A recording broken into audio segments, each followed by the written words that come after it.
Okay, everyone, if everyone could please grab their seats, we will resume the meeting. We do have confirmation that Facebook Live is ongoing.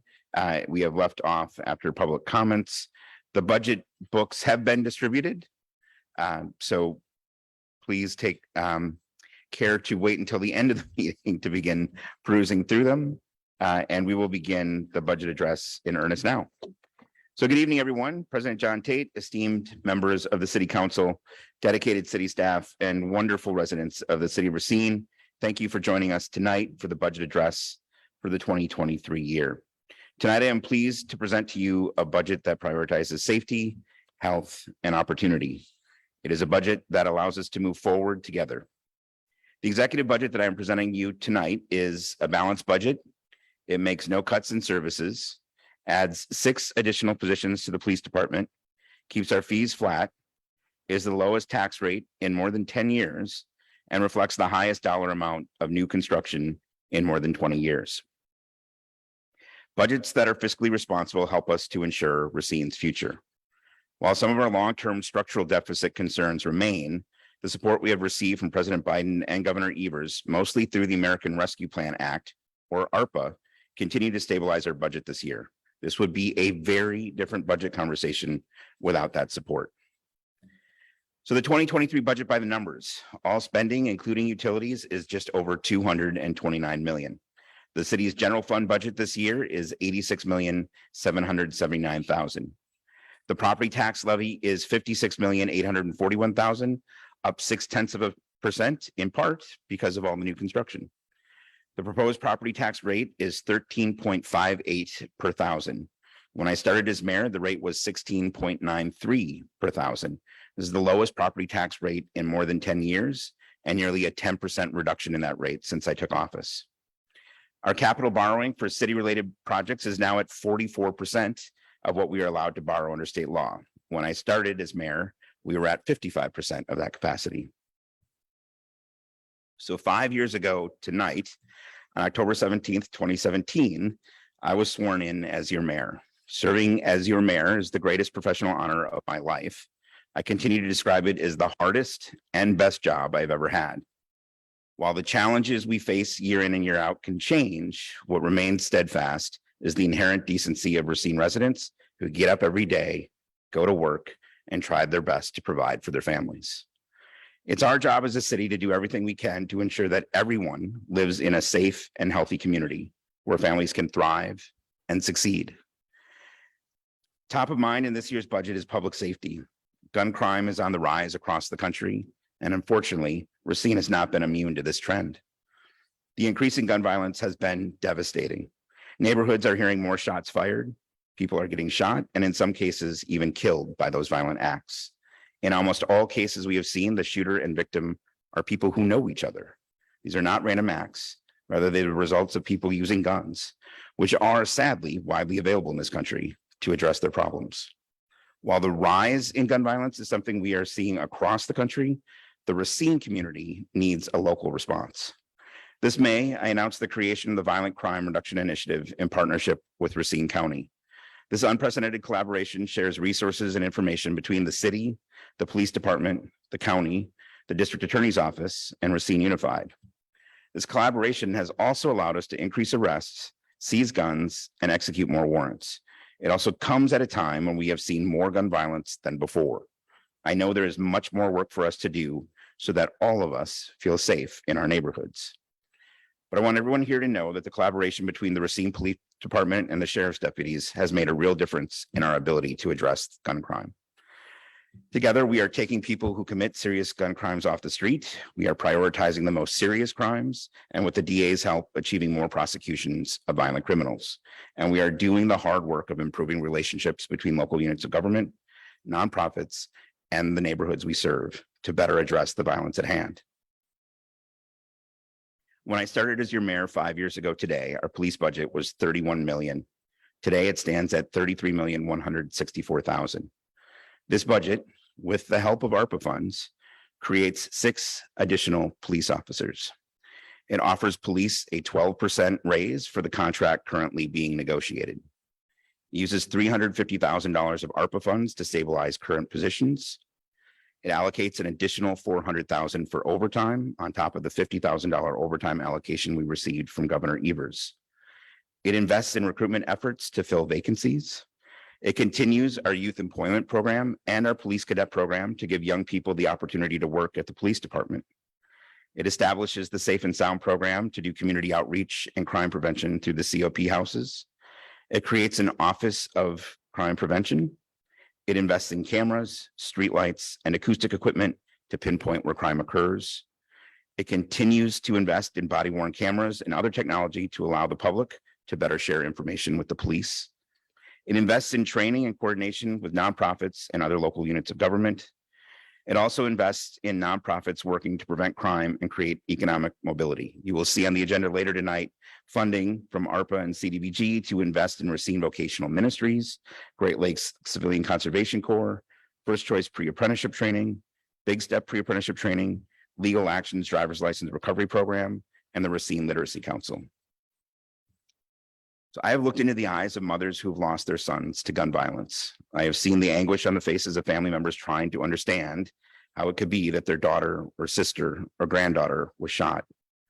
I have attended too many vigils held by Racine Interfaith Coalition for those who have been killed. Increasing gun violence cannot become the new normal in Racine. Cities like Racine have been challenged by state legislators to use more ARPA money to fund public safety. This budget reflects the millions of dollars of investments we are making with ARPA funds in police and public safety. Now we need the state to invest in public safety to maintain these commitments for the long term. This budget makes investments in our other employees too. All non-represented employees, including those at the library, will see a step increase and a 2% increase in wages this year. Our investments in innovation and carbon reduction continue as we will see our bus fleet move from 9 to 13 all-electric carbon-free buses. Our vehicle fleet will begin to see the transition as well, with at least 5 new cars purchased this year to be electric vehicles.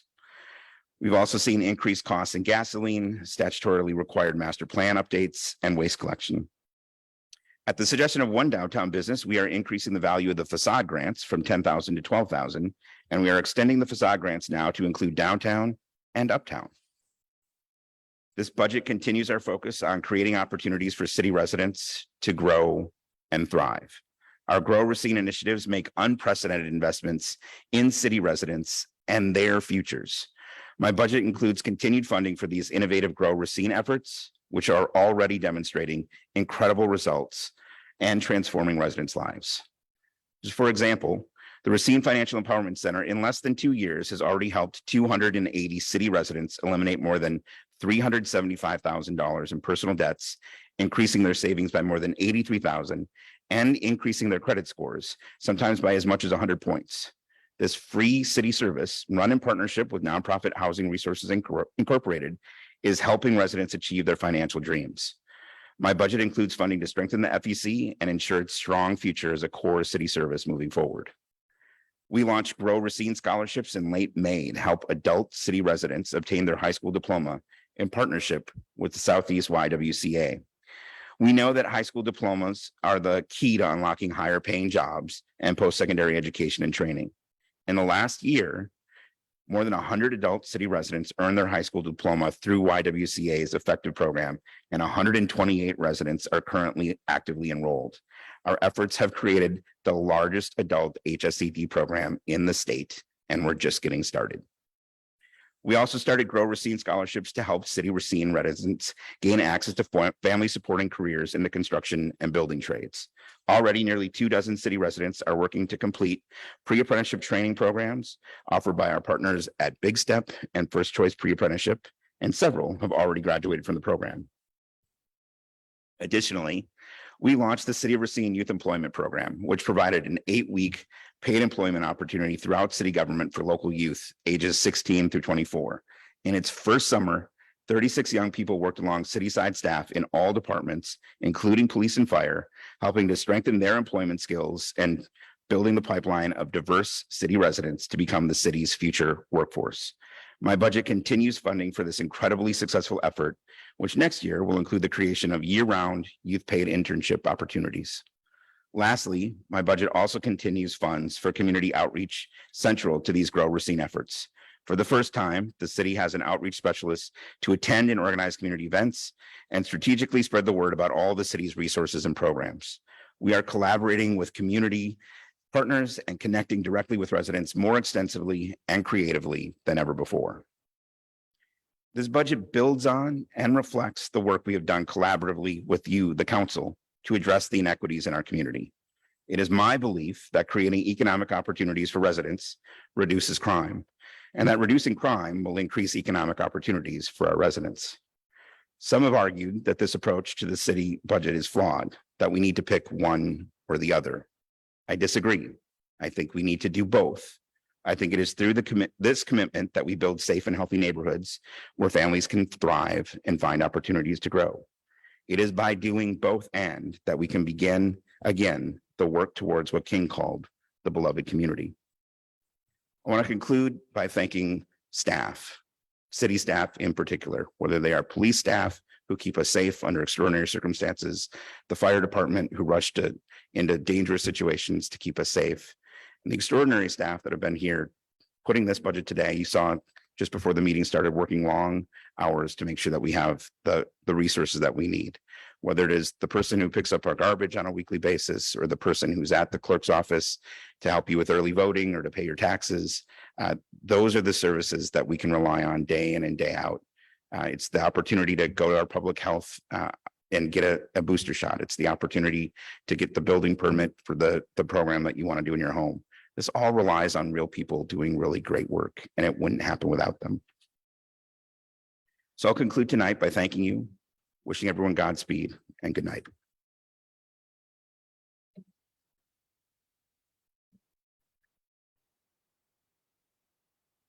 I had teased earlier that the speech would only be an hour and a half this year, and I think people are a little bit hurt, but I do appreciate everyone paying attention for that and getting your budget books distributed.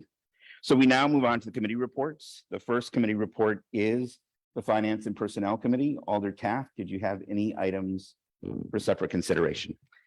Doing a quick scan of my email, but I do not believe I have received any such requests. Alder Prez, did you have an item for separate consideration? Yes, sir. Item 0759-22. Thank you. Alder Taft, would you read the item, please? Sure. Communication sponsored by Mayor Mason requesting that the city administrator provide an update regarding collective bargaining issues in which the city of Racine is involved. Recommendation of the Finance and Personnel Committee is that the committee recommend the matter be approved. Fiscal note, the city administrator and negotiations team are authorized to offer the public safety unions a proposal up to and including the following: two-year contracts for 2021 through 2022 and 2023 through 2024, wage increases up to 4% in 2021, 3% in 2022, 3% in 2023, and 2% in 2024. An additional 3% pay increase for city resident employees beginning on January 1st, 2023, a 7.5% employee health insurance premium contribution, and moving all other language in the contract regarding health insurance into the employee handbook as required by state law. A phase out of sick leave payments, a cap and phase out, it should read. Other benefits already now offered to non-represented employees, including a paid holiday for Martin Luther King Jr.'s birthday, up to 320 hours of paid parental leave, student loan debt repayment assistance, and up to $10,000 in home buyer down payment assistance. Move to approve. The motion to approve item 0759-22 by Chair Taft, seconded by Alder Tate, or President Tate, the second. Any discussion on this item? Alder Taft, did you want to speak to your motion? Sure. I mean, we had a lengthy discussion in Finance and Personnel. In the conversations I've had with all the alders, certainly we would like there to be this issue to be resolved. And I believe based on our conversation, this 12% increase does bring us up competitive with other municipalities that are comparable, as well as give the folks in our public safety units the benefits that have been extended to other employee groups. And so we were happy to be able to do this, to recommend this. Alder Perez. I'm trying to understand the communication. Is this communication mean that we are authorizing a negotiation to move forward? Or does it mean that this is what we're authorizing? It's a good question, Alder Perez. I will refer your question to the city administrator. So the Finance and Personnel Committee is given the authority to do the collective bargaining on behalf of the city with the unions that are represented, both fire and police. I'm talking to the mic. As the administrator and the lead of the bargaining team, I need to go to committee and get parameters and get authorization to actually make offers to the unions in purpose of settling a contract. We are currently in a mediation process, so it was my opportunity to go to the committee and ask for what they were willing to let me go to the table and offer to the unions in order to settle voluntarily. So this motion is just really outlaying the kind of the parameters that I have up to go to the union and say, is this acceptable? Alder Perez. Yeah, so in the motion, it talks about moving some of the benefits to the employee handbook. Is it still true that the city council votes on the employee handbook? And therefore can also remove this from the employee handbook if they ever want to? That is I'll let the city attorney correct me, but yes, you vote on adoption of the city handbook and you could make changes to the handbook policies. So if we move the benefits today and negotiate it, and 2 months from now, we decide we don't want them to have those, the city council can choose to remove it from there and therefore they don't have any of those benefits anymore? Would Well, that be correct? It would depend on which benefits, because some are required by law that you don't have a choice to offer. But it is correct that you adopt the city council or the handbook for employees, and that, yes, you could change policies depending on which ones you're talking about. May I follow up? Alder Perez. Thank you. So we've already come to the table with both the police and fire union, is that correct? Well, we returned to the table. There was a period of about 2 years while they were mediation paused, waiting for the Wisconsin Employment Relations Commission declaratory, ruling that was issued in July. But recently,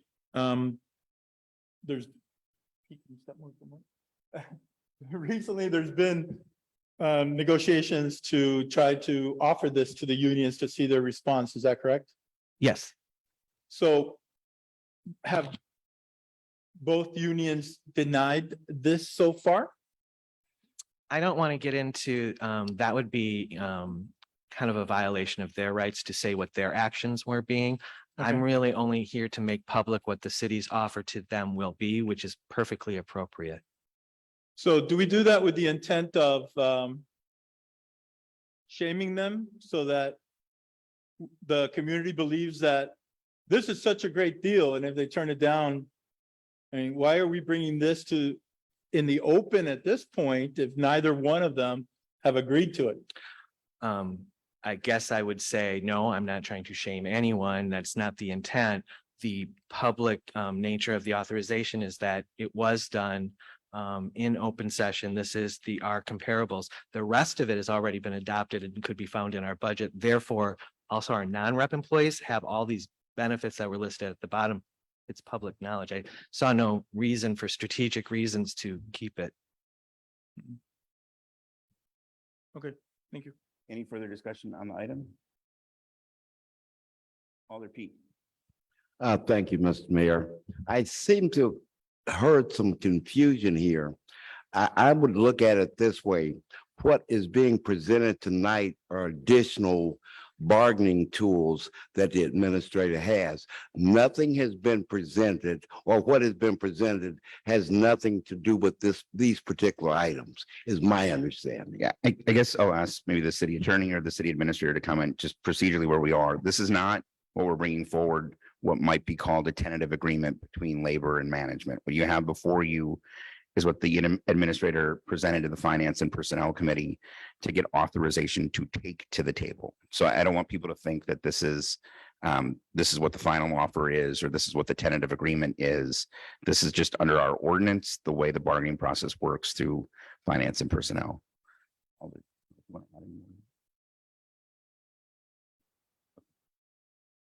Peterson. Yes, curious, I bargained contract or two, and I don't recall anything like this ever being put in front of the council. Generally, it was hush hush until there was a tentative agreement. Am I correct in that, or is this, or did I miss a step along the way?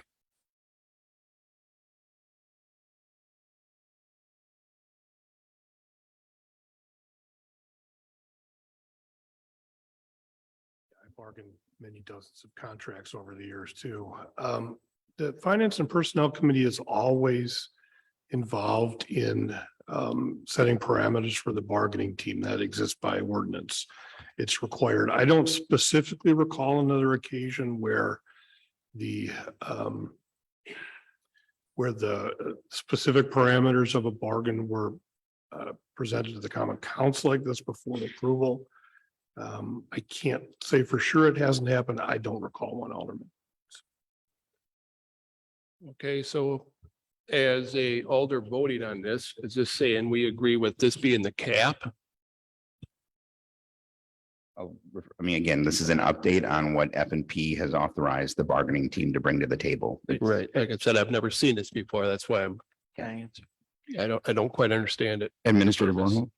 So I look at this again in the process of, this is the authorization. We're in mediation. That's a very early stage of the process. This is what I've been authorized sort of as a package to work with, but it is not prohibitive for me to come back and advise finance and personnel and this council that we may have to increase this or decrease this or try to take this, or they want this now in exchange.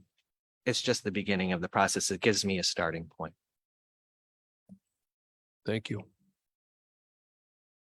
Any further discussion on this item? Seeing none, when the clerk calls your name, please vote as you wish. Alder Perez. Alder Taft. Alder Jarrett. Alder Sebastian. Alder Coe. Alder Jones. Alder Tate. Alder Peffrath. Alder Caprillion. Alder Peterson.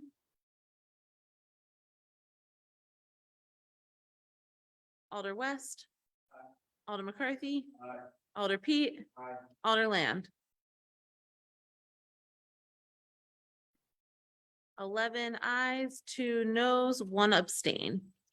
Motion carries. Are there any other items for separate consideration for the Finance and Personnel Committee? Seeing no such requests, we will move the remainder of those items onto the consent agenda and move on to Public Works and Services. Alder Jones, did you have any items for separate consideration? I would like to defer to Alder Land since she chaired the meeting. I was absent. I will move the report over then to Alder Land. No such requests? Okay, great. Seeing no such requests, we will put those items on the consent agenda. We'll then move on to Public Services and Licensing. Alder McCarthy, did you have any requests for separate consideration? No, there are no separate requests for consideration for the Public Safety and Licensing Committee. Seeing no such requests, we will move these items onto the consent agenda. That then moves us on to the CDBG Advisory Board. Alder Tate II, did you have any items for separate consideration in this section? I've received no such requests. Seeing no such requests, we will place these items on the consent agenda. And then lastly is the Office of the Mayor report. Alder Tate II, could you please read the appointment? All right. This doesn't actually require our vote, but this is more or less for information. Appointment of Alder Sebastian to the Public Works and Services Committee. There's no motion to be made. Congratulations. That then moves us on to the consent agenda. At this time, I would entertain a motion to approve the consent agenda. There's a motion to approve and a second on the consent agenda. All those in favor of the consent agenda, please say aye. Those opposed, that motion carries. We now move on to Common Council announcements. Announcements are limited to recognition of city residents and employees, memorials, and non-political community events. Discussion of matters related to governmental business is prohibited. Any announcements for this evening? Seeing no announcement, Alder West, at this time, I entertain a motion to adjourn. Is there, oh, before we adjourn, I guess we do have a little housekeeping issue to address on the budget. I'll ask our budget director, Kathleen Fisher, to approach the dais. Sorry, thank you, Mayor and Alders. Just as the mayor said, just a housekeeping item on the budget today. So in front of you, you all have a budget book this year. You will notice that the book looks just slightly different again this year from previous years. We have moved to what's called a digital budget book. So the printed document doesn't maybe look quite as pretty in terms of page breaks because we have moved to a digital version. What that means is about 8 o'clock tonight, there will be a link on the city's front page of our website. The digital budget book itself is a lot easier to navigate, particularly for the public, better transparency for the public. They can pick different departments, drill down. So really nice features associated with that digital budget book. In addition to your printed book tonight, each one of you will receive an email with a link to the digital budget book as well, which is a PDF link. Comes up real nice on your iPad. So if you want to use that document as well, it's exactly the same document as the first large 275 pages of your book. In addition to that, you'll have documents in the back of your printed book that will be separate PDFs for this year. The positions, the ordinances, the fee schedule, and the 10-year capital plan. Those will be attached as well on the website, printed for your records as well. But we are moving towards that digital budget book. So thank you to Crystal Moore, my assistant, who was the queen of the digital budget book this year. And we look forward to expounding on what we have there for you. Before we move to adjournment, Alder Tate, did you have an announcement? Okay. Alder West, a motion to adjourn. Is there a second? Seconded by many. All those in favor of adjournment, please say aye. Opposed? We are adjourned. Thank you, everyone.